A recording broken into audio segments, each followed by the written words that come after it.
కనులకెన్నడు దొరకనిది రంగు రూపు లేని మది రెప్పలు తెరవని కన్నులకు స్వప్నాలెన్నో చూపినది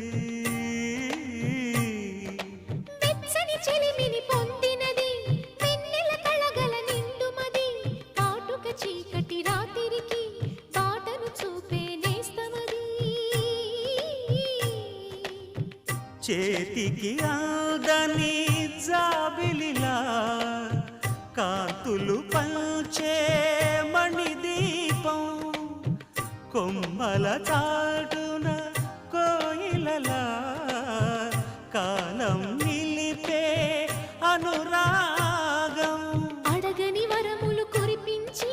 అమృత వర్షిణి అనిపించే అమూల్యమైన పెన్నిధి శుభోదయాల సన్నిధి మనస్సనేది అహో